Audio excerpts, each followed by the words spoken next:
에베소서 강해 20번째 시리즈로 오늘 에베소서 강해가 마무리되게 됩니다. 예수 그리스도를 변함없이 사랑하는 모든 자에게 은혜가 있을지어다 라는 제목으로 하나님 말씀 증거할 수 있도록 하겠습니다. 마르크스는 종교를 민중의 아편이라고 주장을 했습니다. 마르크스는 종교를 민중의 아편이라고 주장을 했습니다. 마르크스의 주장에 동조하는 소위 유물론자들은 눈에 보이는 세상만 진짜 세상이라고 생각을 했습니다. 그들은 과학을 통해 관찰되고 이성을 통해 파악할 수 있는, 다른 말로 하면 설명할 수 있고 납득할 수 있는 것만 인정하다 보니 반대로 과학을 통해 관찰할 수 없고 이성의 한계를 넘어선 것들은 거부하기 시작을 했습니다. 당연히 눈에 보이는 세상에 대해서 이야기하는, 눈에 보이지 않는 세상에 대해서 말하고 있는 종교는 금기시되었고 영적인 세계인 천국을 이야기하는 기독교는 철저하게 그들에게 거부당했습니다. 기독교인들이 그토록 열망하는 천국이라는 세계는 과학을 통해 관측될 수가 없고 이성을 통해서 설명되지도 않았기 때문에 그렇습니다.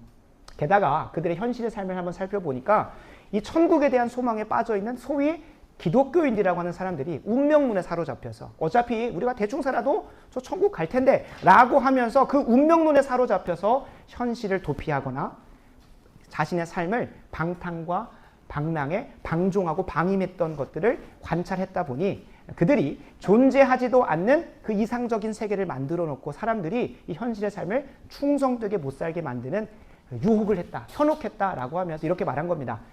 종교를 민중의 아편이다. 그러니까 저희가 이 자리에서 아편이나 뭐 마약을 해보신 분들은 전혀 없겠지만 이제 마약을 하게 되면 현실 분간이 안 되잖아요. 그러니까 현실의 삶의 고통을 잊기 위해서 마치 없는 세계를 만들어가지고 이들에게 상상의 나래를 펴게 하고 이 현실의 삶의 문제와 고난과 힘듦을 잊어버리게 하려고 하는 아편과 같다라고 이 종교를 얘기했어요. 그런데 이 종교를 어떻게 봤기 때문에 그렇습니까? 그들이 이미 가지고 있는 세계관은 무엇입니까? 눈에 보이는 것만 진짜 존재한다.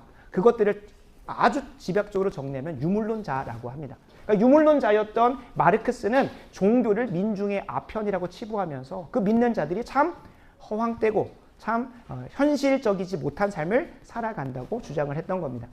그러나 여러분, 마르크스를 위시한 유물론자들의 생각과 달리 세상을 조금만 살펴봐도 과학으로 관찰되지 않고 이성으로 설명되지 않는 세계가 존재한다는 것을 우리는 알 수 있습니다.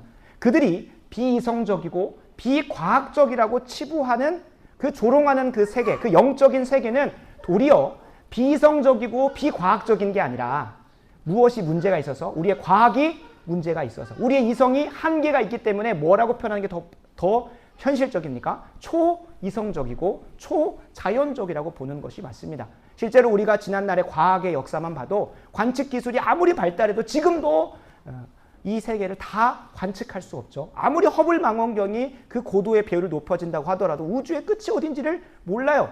그런데 그들은 무엇에다가 절대 신뢰성을 부여하는 겁니까? 자신의 이성과 과학이라고 하는 기술에 절대적인 신뢰를 부여하는 거예요. 엄청난 믿음인 거예요.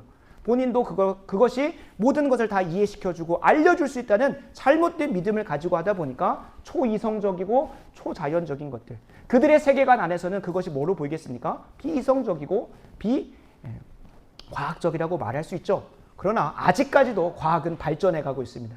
근데 이들이 또 어떻게 스스로를 자기 위로하냐면 우리가 계속해서 발전해 왔기 때문에 지난 인류 역사를 보면 계속해서 과학도 발전했고 그 다음에 이성의 능력도 계속 발전해 오지 않았냐. 그래서 유발 하라리라고 하는 히브리 대학 교수는 뭐라고 얘기합니까? 인간이 장차 신이 될 수 있다고까지 얘기를 하는 거예요. 인간의 이성과 그 과학에 대한 엄청난 신뢰를 가지고 있는 거죠.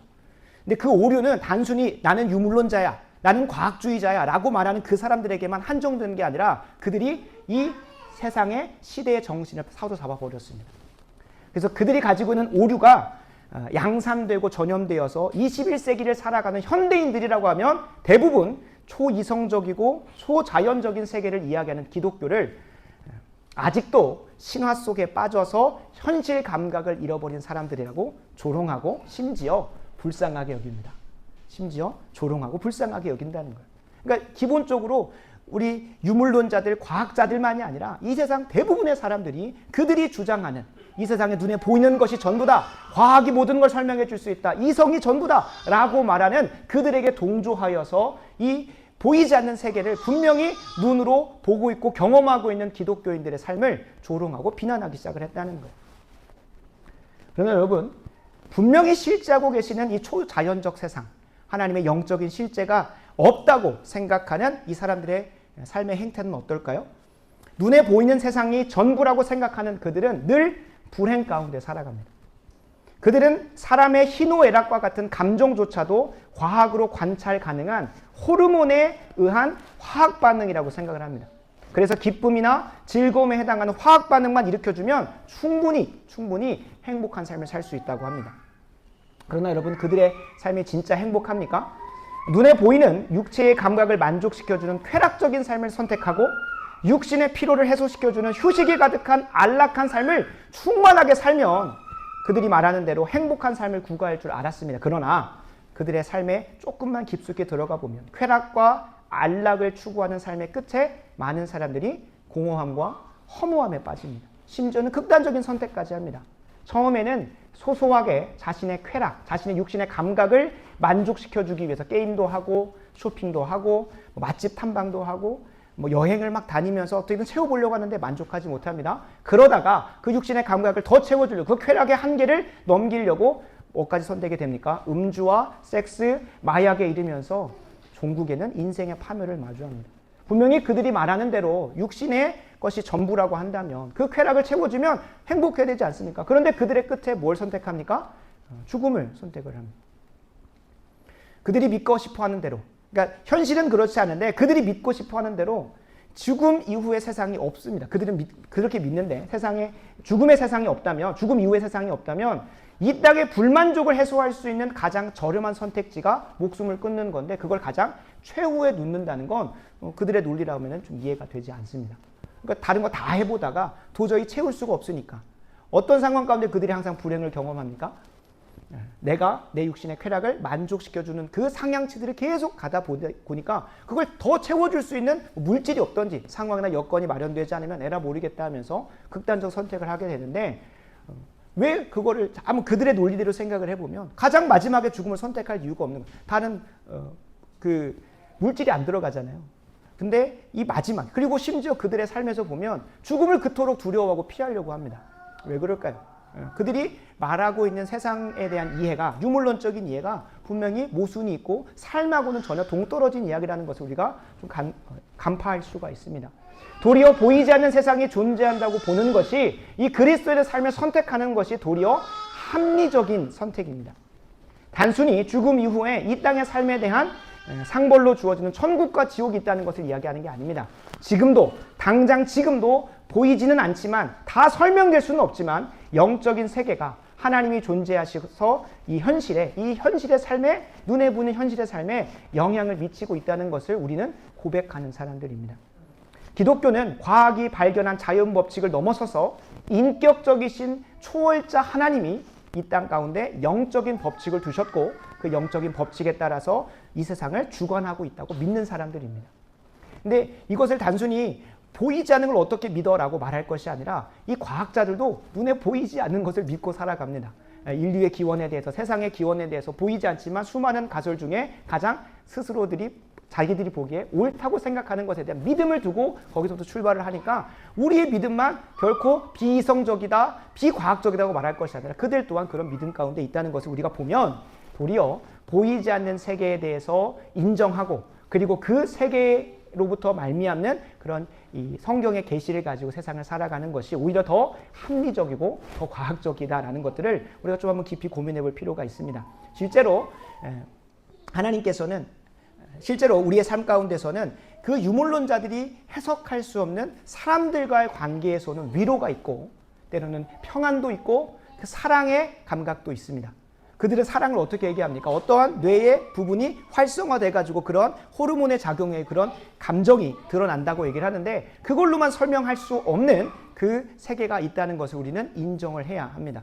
근데 기독교는 그거를 분명히 말해주고 있다는 거예요. 오늘 우리가 함께 살펴보는 말씀 속에서는 하나님이 그냥 저기 멀리에 초월적인 존재로 우리의 삶하고는 전혀 상관없이 계시는 분이 아니라 지금도 보이지 않지만 우리의 삶 가운데 실체 있게 오늘의 핵심 단어는 실체인데요.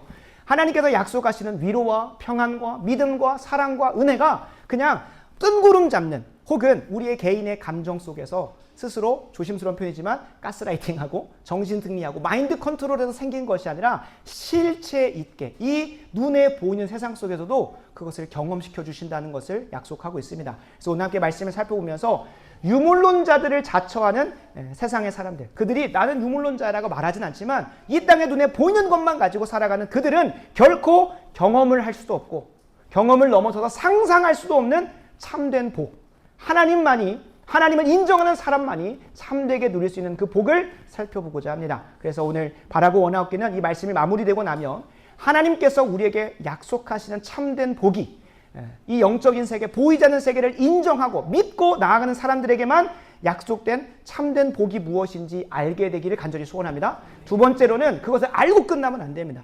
오늘 기도 가운데 계속 반복했잖아요. 반복해서 나온 5 복이 있습니다. 뭡니까? 위로, 평안, 믿음, 사랑, 은혜. 이 5가지가 나는 참 은혜 많이 받았어. 난 참 평안해. 그것이 그냥 내 스스로의 정신승리나 마인드 컨트롤이 아니라 실체로 경험되는, 유물론자들이 말하는 것은 화학적 반응에서 잠깐 삐까닥하는 그런 게 아니라 진짜 내 몸에 피부에 와닿는 실체로 경험되기를 소원하시길 간절히 소원합니다. 그래서 이 2가지, 그 참된 복이 무엇인지 알고 참된 복을 실체로 경험하는 은혜가 오늘 이제부터 시작되길 간절히 소원합니다. 이제 본문으로 들어가니까 어려운 것들은 사라졌습니다. 오늘 본문도 더 깊숙이 들어갈 거니까 유물론이니 그 다음에 이 과학이라든지 세계관이라든지 이런 단어들이 익숙하지 않을 수 있지만 점점 더 이것들을 묵상하고 고민하다 보면 그 단어들이 익숙해지고 이 어려운 것 안에서도 우리가 단순히 성경을 피상적으로 아는 게 아니라 깊숙이 알 수 있습니다. 그러니까 하나님을 더 깊이 아는 놀라운 은혜가 이렇게 어려운 것들을 곱씹다 보면 생길 것이라 생각을 합니다. 아멘이십니까? 예, 아멘. 오늘 본문은 사도 바울이 에베소 교회를 향하여 편지를 보냈고 그 편지의 마지막입니다. 에베소서 강의 마지막이듯이 그 편지의 마지막인데요. 그 마지막 편지의 내용에 무엇이 있냐면 축복 기도로 오늘 편지가 마무리됩니다.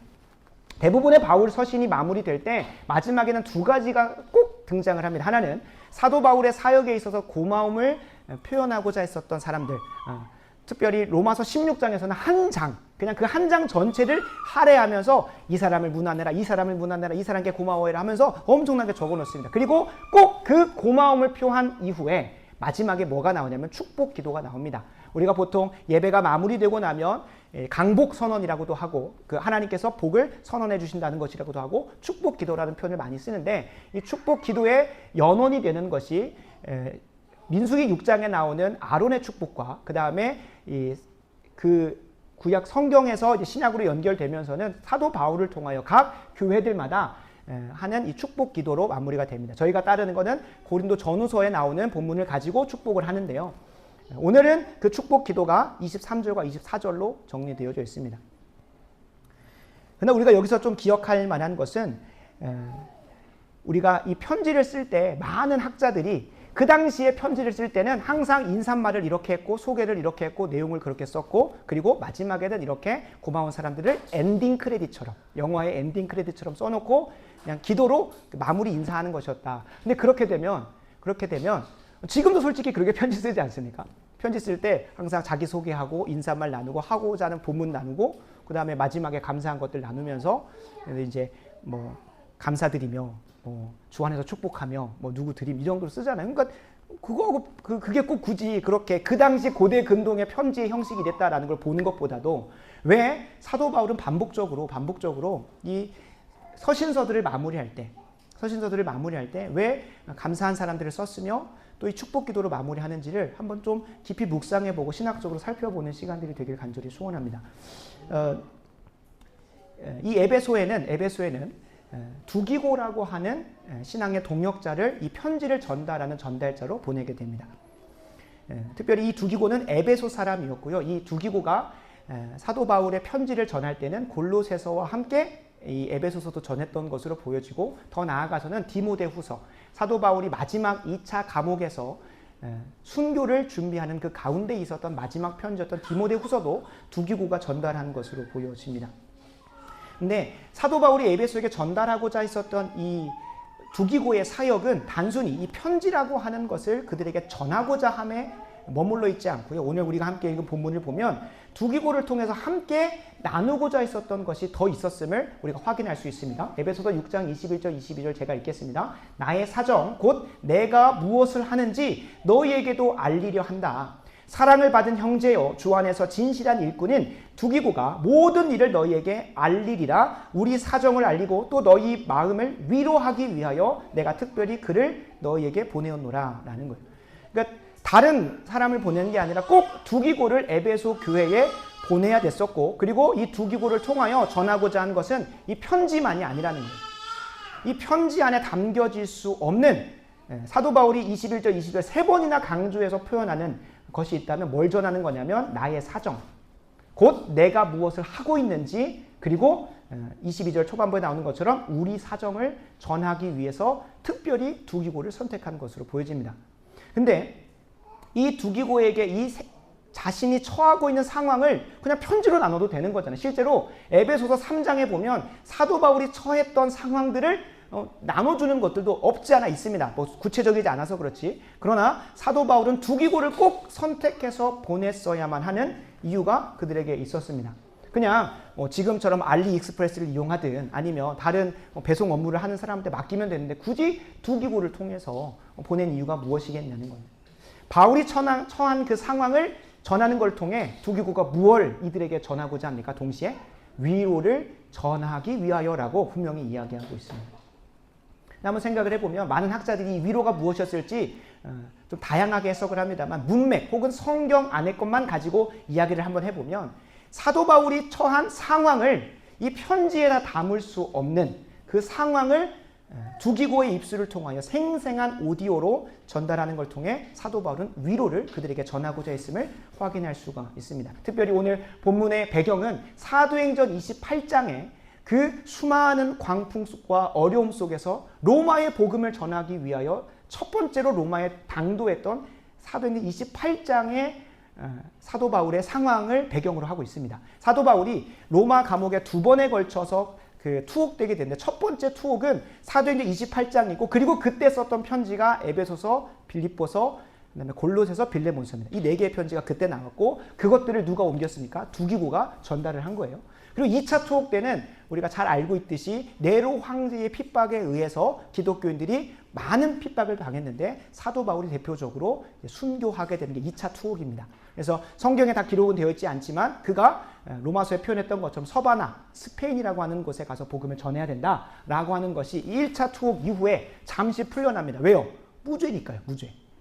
마치 예수님께서 무죄하시지만 그 당시에 정치적 모함에 의해서 십자가에 못 박혀 죽으셨던 것처럼 이 사도 바울 또한 무죄하지만 복음을 전하기 위하여 또 그 사명을 감당하기 위하여 투옥이 되죠. 그러니까 무죄하니까 풀려납니다. 그리고 나서 스페인까지 복음을 전하고 와서 어떻게 보면 4차 선교 여행이 될 텐데 복음을 전하고 네로의 핍박에 의해 순교를 하게 됩니다. 그러니까 오늘은 1차 투옥 시기, 1차 투옥 시기에는 우리가 생각하는 것처럼 그런 감옥은 아닙니다. 당시에 로마 시대만 해도 로마라고 하는 그래도 건강한 나라만 해도 그 감옥에 gat혔을 때 인권을 막 유린하지는 않았어요.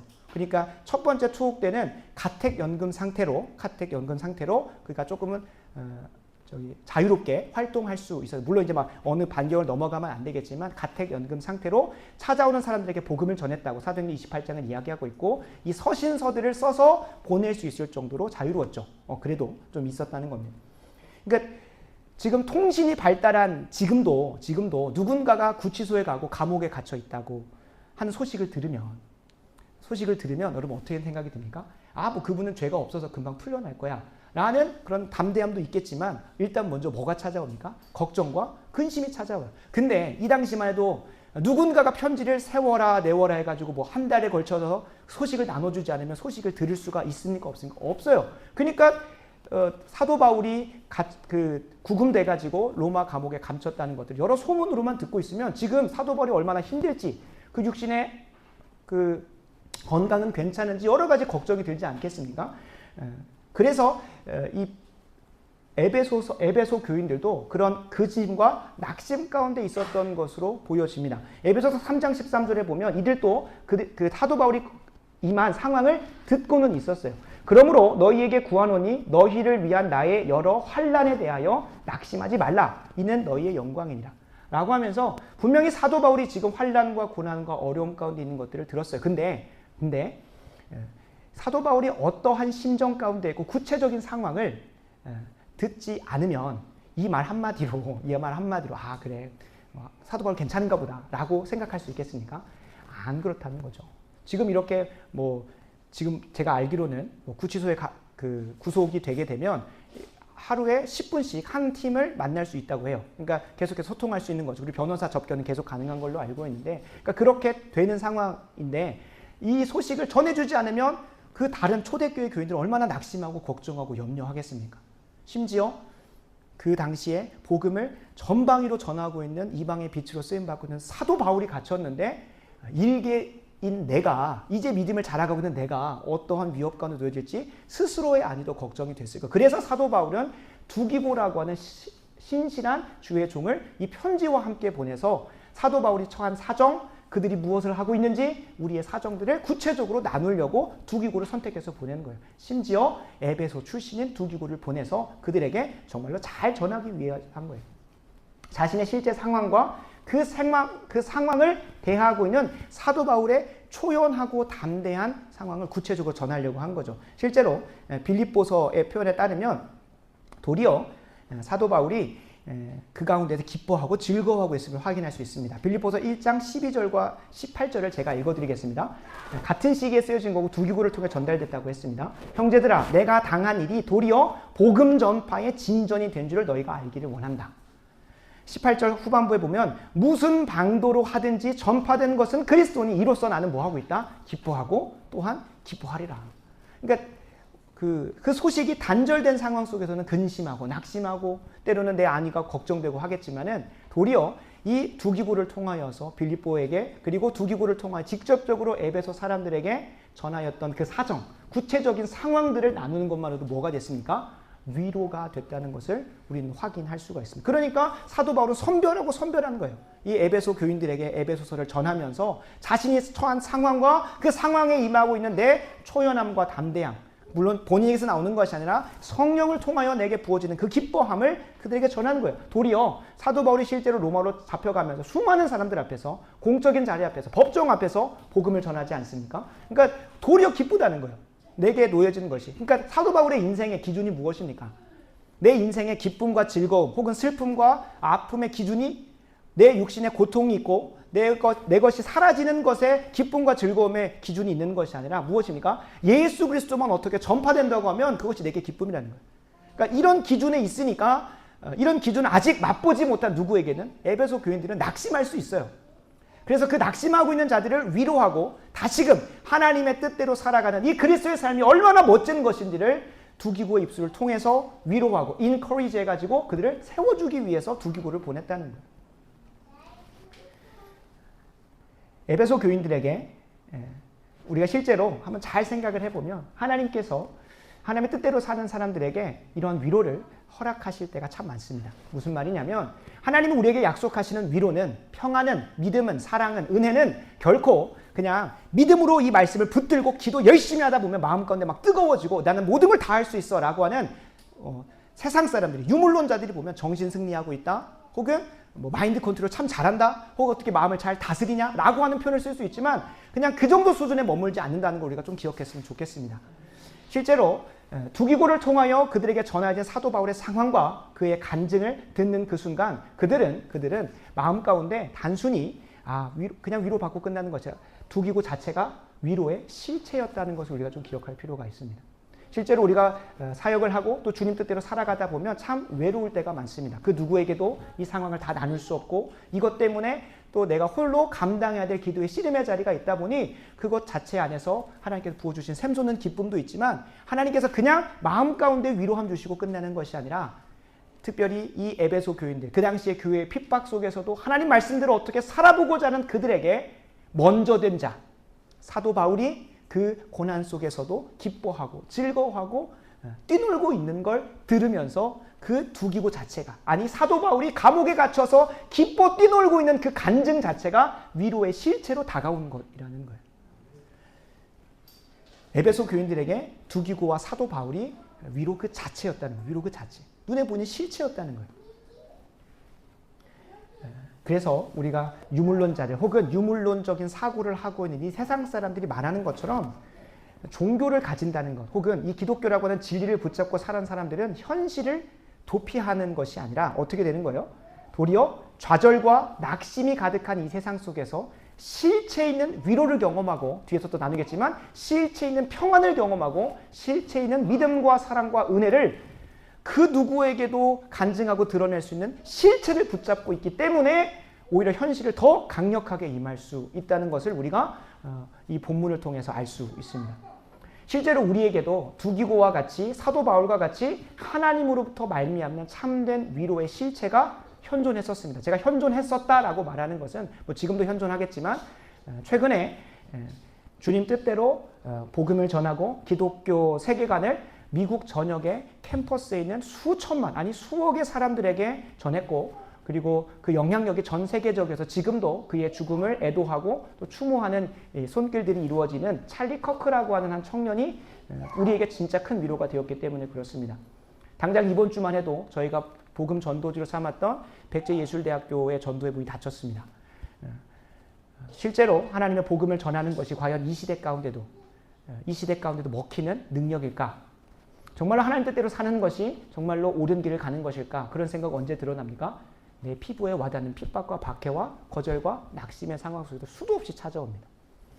근데 이 찰리 커크가 저의 눈에는 보이지 않았습니다. 한 번도 본 적은 없어요. 유튜브를 통해서만 또 여러 가지 활동들의 기록들을 통해서만 봤습니다. 그런데 그가 그 32세의 학년으로 주님 품에 안기기 전까지 복음을 전했고 캠퍼스 가운데 이 문화 막시즘에 사로잡혀서 하나님을 지우고 대적하는 그 반기를 든 그들을 오히려 하나님의 길로 기독교 세계관으로 바꾸는 역사를 얼마나 해왔는지 모릅니다.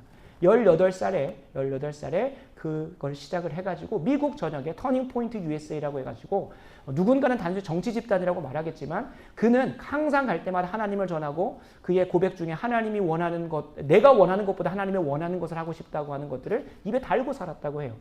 그 삶의 여정 속에 수많은 전도가 일어났고 지금은 죽어서도 내가 제2의 찰리 커크가 되겠다. 내가 제3의 찰리 커크가 되겠다는 물결들이 일어나면서 그 사명을 더 충성되게 감당하고 있는데 그 삶의 족적들을 보는 것만으로도 한 번도 그를 영접이라는 표현은 그렇지만 그를 한 번도 실물로 본 적은 없지만 그의 수고 그리고 그 마지막의 끝에 그가 그 반기독교적이고 하나님을 대적하는 특정 집단에 의해서 이제 저격을 당해서 죽게 됐는데요. 그 사역을 보면서 그리고 그 이후에 이어지는 수많은 추모의 물결들을 보면서 결코 내가 걷는 이 길이 결코 헛되지 않구나. 그리고 이 복음의 능력이 지금도 그 철옹성 같은 눈에 보이지 않는 세계를 어떻게 믿어라고 말하는 그 사람들의 심령을 뚫고 들어가서 한 영혼을 예배자로 바꿀 수 있고 캠퍼스가 복음화가 될 수 있다는 사실들을 그의 인생의 족적을 통해서 확인을 했고 그걸 보는 순간 저는 참 큰 위로를 경험을 했습니다.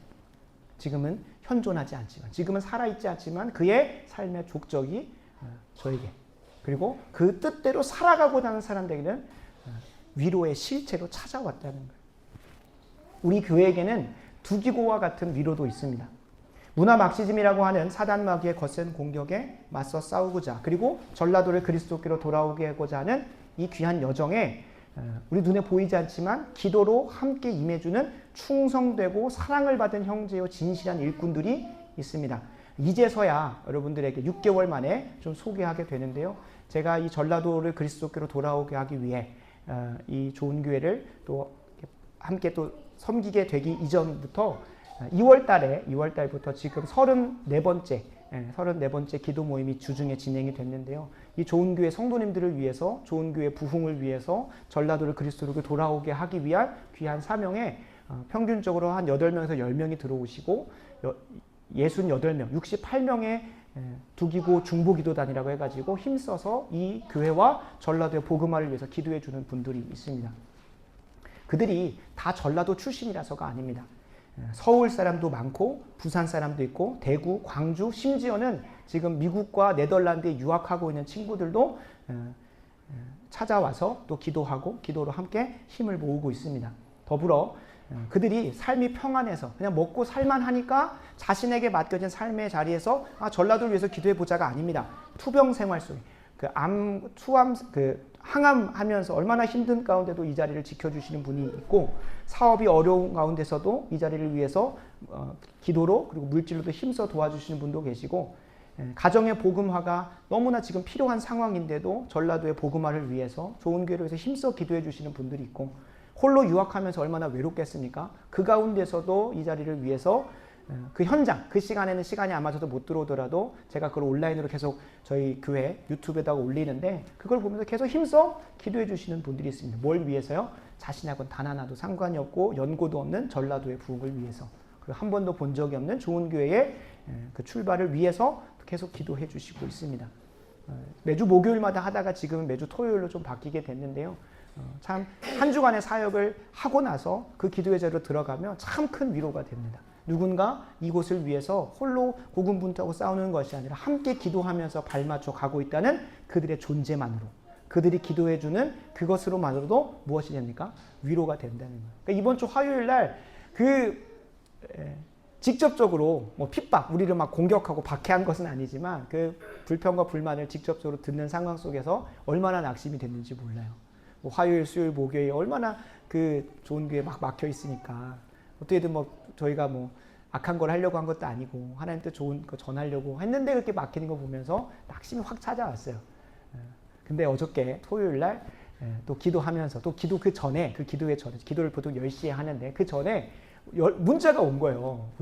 어떤 문자가 왔냐면, 지난주에 카톡을 보냈던 대구 출신의 김소울이라고 하는 백제일의 친구가 갑자기 연락을 준 거예요. 제가 이번 주에 한 게 아니라 지난주 토요일 날 내일 교회 어울래요라고 보냈는데, 이제 연락이 와서 내일 오겠다는 거예요. 오늘 오겠다는 거죠. 그래서 얼마나 흥분됐는지 모릅니다. 그러나 이제 또 현장에 가보니 또 이제 다음으로 또 기약이 좀 미뤄지긴 했습니다만, 이 두기고 중보기도단에게 그걸 나누고 싶은 마음에 참 기쁘고 즐거웠습니다. 왜냐하면 참 실체 있는 위로가 되는 이들이기 때문에 그렇습니다. 그러니까 기독교는 단순히 그냥 정신승리나 마인드 컨트롤의 종교가 아니라, 이미 우리의 눈에 보이진 않지만, 과학적으로 관찰되지도 않고 이성적으로 납득이 되는 곳은 아니지만 분명히 실제하고 있는 저 하늘의 영역에 있는 영적인 세계에 있는 것들을 이 땅의 실체로 경험하는 그 은혜가 있기 때문에, 유물론자들이 말하는 것처럼 그들의 조롱과 비난에도 우리가 굴하지 않을 수 있는 이유가 여기에 있는 겁니다. 그런데 진짜로 안타까운 건 무엇이냐면, 하나님이 내게 평안을 주시죠, 내게 위로를 주시죠, 내게 믿음을 주시고 사랑을 경험케 하시고 은혜를 주십니다 라고 입술로만 고백하고 오늘 당장 오늘의 삶에서 이 실체에 있는 위로와 평안과 믿음과 사랑과 은혜를 경험하지 못하는 사람은 너무나 불쌍한 겁니다. 교회 안에 있지만 유물론자처럼 살아가고 있는 자들이 있다면 그것만큼 진짜 불쌍한 존재들이 없습니다. 오늘 우리가 이 말씀을 마무리하면서, 그리고 에베소서 강해가 마무리되면서 하나님께서 약속하시는 이 축복 기도가 단순히 주일날 예배를 마무리하고 축복 기도로 끝나는 그런 수준이 아니라, 이것을 삶의 현장에서 실제로 경험하라는 강력한 촉구이자 그리고 기대라는 것들을 기억하시고 가셔야 합니다. 하나님이 우리에게 약속하시는 위로는 방금 찰리 커크처럼, 그리고 또 두기고 중보기도단처럼 실체가 있습니다. 유물론자들이나 현대 수많은 사람들이 호도하는 것처럼 그리스도인들은 없는 세계를 상상 속에 만들어서 집단적으로 몰직각한 삶을 사는 사람들이 아니라는 것을 주님께서는 이렇게 약속하고 계십니다. 이어지는 사도 바울의 축복 기도에 보면 더 많은 것들을 약속하고 계십니다. 23절 24절을 한번 보겠습니다. 아버지 하나님과 주 예수 그리스도께로부터 평안과 믿음을 겸한 사랑이 형제들에게 있을지어다. 우리 주 예수 그리스도를 변함없이 사랑하는 모든 자에게 은혜가 있을지어다. 아멘. 이 복들은 반드시 실체 있게 경험될 것이고 경험되어져야만 하는 것입니다. 왜냐하면 기독교는 상상 속에 만든 산물이 아니라 진짜이기 때문에 그렇습니다. 실제로 경험된다는 거예요. 그런데 여기서 우리가 분명히 기억해야 될 것은, 그 눈에 보이고 피부로 와닿는 실제로 경험하시기 위해 하나님께서 이 땅에 두신 육체가 있습니다. 그것이 무엇일까요? 바로 주님의 몸된 교회라는 것을 우리가 기억해야 됩니다.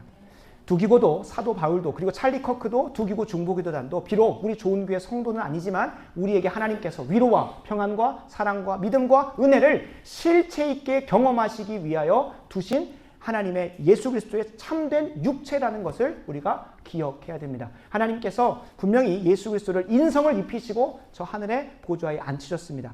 주님은 우리의 머리 되셔서 이 땅에 눈에 보이는 육체로 무엇을 두셨습니까? 교회를 두셔서 이 교회가 물론 하나님께서 이렇게 표현하십니다. 성령을 통하여 우리에게 그 위로와 평안과 사랑과 믿음과 은혜를 경험케 하시는데 그것은 단순히 마음 가운데 화해지는 어떠한 생각과 감정에서 끝나는 것이 아니라는 것을 꼭 기억해야 된다는 거예요. 왜냐하면 주님은 이 땅에서 지금 당장도 하늘의 그 인성을 입으시고 육체를 입으시고 머리로서 계시면서 그분과 연합한 성령을 통하여 하나 되어지고 연합한 몸인 육체인 이 교회를 통하여 이 위로와 평안과 사랑과 믿음과 그 은혜를 우리에게 경험시켜 주신다는 것을 약속하고 계시기 때문에 그래요. 주님께서 마태복음 28장 19절 20절에 이렇게 약속하셨습니다. 볼지어다 내가 세상 끝날까지 너희와 항상 함께 있을지어다. 아멘이십니까? 근데 이 함께 있으신다는 것을 어떻게 우리가 고백을 해야 되는 겁니까? 아, 맞아. 주님은 우리 마음 가운데 함께 계셔. 그렇게 받아들이면 기독교를 유물론자나 혹은 관념론자로 치부하게 만들어 버립니다. 함께 있을지어다가 실제로 주님께서 육체를 입으시고 우리 가운데 함께 하십니다. 어떻게 함께 하실까요? 대한민국의 재림 예수만 해도 25명이 현존하고 있는데 그렇게 오실까요? 그게 아닙니다. 함께 우리가 평생 주님 다시 오시는 그날까지 우리와 함께 하시는데 우리가 보통 고백할 때 어떻게 하십니까? 성령을 통하여 우리와 함께 하신다고 하십니다. 그죠? 맞습니다. 성령을 통하여 우리 안에 내주하시고 함께 하십니다. 그러나 우리가 또한 고백해야 되는 것은 무엇입니까? 그분이 우리의 머리 되셔서 인성을 입으셔서 천국에 올라가셨고 그리고 우리는 그분의 몸된 이 땅에 보이는 몸으로서 분명히 주님께서 이 교회를 통하여 우리와 함께 하시는 것으로 경험시켜 주신다는 거예요. 그냥 성령의 내적인 작용으로만 그 영혼의 감격과 감동으로만 경험시켜 주시는 것이 아니라 이 교회라는 몸을 통하여 육신적으로 실체 있게 위로도 경험하게 하시고 평안과 믿음과 사랑과 은혜를 경험하게 하시려고 주님께서는 이 땅에 자신의 육신인 교회를 두셨다는 것을 우리가 꼭 기억하셔야 돼요. 주님께서 우리와 그렇게 함께 하십니다. 그래서 이거를 경험하지 못하는 사람은 너무나 안타까운 거예요. 아, 하나님 나에게 위로 주시지, 평안 주시지. 그렇게 그냥 입술로만 고백하는 것은 결코 성경이 약속하고 있는 이 축복 기도의 끝이 아닙니다. 그래서 오늘 이 말씀을 마무리하면서는 하나님께서 약속하신 이 5가지 복, 위로와 평안과 믿음과 사랑과 은혜가 우리의 삶 가운데 실체 있게 경험되어지는데 누구를 통하여서입니까? 누구를 통하여서입니까? 주님을 머리 삼은 교회 한 사람 한 사람, 지체 한 사람 한 사람은 우리가 찰리 커크가 되고 우리가 두기고가 되고 우리가 21세기의 사도 바울이 되어서 세상은 상상조차 못합니다. 세상은 경험조차 못합니다. 누가 없으면 주님의 실체 있는 육체요 몸된 교회가 그 위로와 평안과 사랑과 그 믿음을 그 은혜를 보여주고 경험시켜주지 않으면 그들은 거봐 정신승리 열심히 하고 있고 마인드 컨트롤 잘하고 있는 게 교회야라고 조롱밖에 안 할 겁니다. 그러니까 하나님께서 이 땅에 교회를 주셔가지고 그거를 실체 있게 보여주시고 경험시켜 주시려고 하는 거예요. 그래서 우리가 그걸 꼭 기억하시면서 오늘 말씀을 마무리했으면 좋겠습니다. 그래서 하나님께서 아버지 하나님과 주 예수 그리스도께로부터 말미암는 그 위로와 평안과 믿음과 사랑과 사랑, 은혜, 그것을 내가 먼저 실체 있게 경험하셨으면 좋겠습니다. 그리고 성령을 통해 예수님과 온전히 연합한 자들에게서 반드시 경험되고 드러날 수밖에 없는 그 복이 먼저 경험한 우리들을 통하여 세상으로 보여지고 경험시켜주는 그 참된 교회로 우리가 자라갔으면 좋겠습니다. 참된 교회가 될 때만, 다른 말로 하면 예수 그리스도를 참된 머리로 믿음으로 고백하여 연합한 교회만이 그것들을 보여줄 수 있는 유일한 그분의 몸이 된다는 거예요. 비록 약하고 비록 부족할지라도 주님께서는 다른 것을 통하여 그 복을 세상 가운데 맛보아 주는 게 아니라, 두기고가 여기서는 사랑을 받은 형제고 진실한 일꾼이라고 하지만 그도 얼마나 사도 바울도 속썩이고 사도 바울뿐만 아니라 예수님 속썩였겠습니까? 그 부족한 종도 그렇게 위로의 실체로서 쓰임받게 하셨던 것처럼 우리도 그러한 존재로 우리 좋은 교회가 빚어져 가야 한다는 것을 기억하셨으면 좋겠습니다. 여기서 말하는 참된 교회라고 하면 오늘 말씀의 제목처럼 누구에게 그것이 은혜가 경험되어진다고 약속하십니까? 24절입니다. 우리 주 예수 그리스도를 변함없이 사랑하는 그 모든 자에게. 그러니까 조건이 있어요. 이 복을 경험하는 것은 주님의 참된 교회이고 참된 몸에게만 경험된다는 것을 기억하셔야 돼요. 그래서 우리 주 예수 그리스도를 변함없이 사랑하는 모든 자, 그러한 자, 예수 그리스도를 머리로 삼고 주님을 너무 사랑해서 주님 말씀대로 순종하고자 하는 자에게 성령을 통하여 이 위로를, 이 평안을, 믿음과 사랑을, 은혜를 실체 있게 경험케 하시고 거봐 없다고 조롱하고 있는, 핍박하고 있는 이 세상 가운데 그들을 부끄럽게 하시며 그들에게 실체로 경험케 하시려고 저와 여러분들을 먼저 부르셨고 이 전라도 땅의 것을 흘려보내기 위하여 좋은 교회가 세워졌다는 사실들을 꼭 기억하시고 나아갔으면 좋겠습니다. 그래서 이번 한 주간 정말로 하나님께서 약속하신 5가지 복 중에 적어도 한 가지라도 실체 있게 경험하는 은혜가 우리 좋은교회 성도님들 그리고 오늘 함께 예배드리는 온 성도님들에게 임하길 축복합니다. 기도하겠습니다. 아버지 하나님 감사합니다. 오늘 우리에게 한 주간 아니 일평생 붙들고 살아갈 귀할 말씀을 허락하신 것 참 감사합니다. 예수 그리스도를 사랑하는 모든 자에게 예비되어진 하나님의 참된 복이 말씀 가운데 발견되었사오니 이제는 기도의 자리로 가지고 가서 그것을 실체 있게 경험하기를 캐내는 우리 모두 될 수 있도록 은혜 주시옵소서. 그 복을 성령으로 참된 교회를 통해 경험하게 하여 주시고 세상에 드러내는 귀한 복의 통로가 될 수 있도록 우리 한 사람 한 사람을 축복하여 주시옵소서. 특별히 좋은 교회가 이 시대의 사도 바울이 되게 하시고 두기고가 되게 하시고 무엇보다 찰리 커크와 같이 귀한 복의 통로로 쓰임받게 하여 주시옵소서.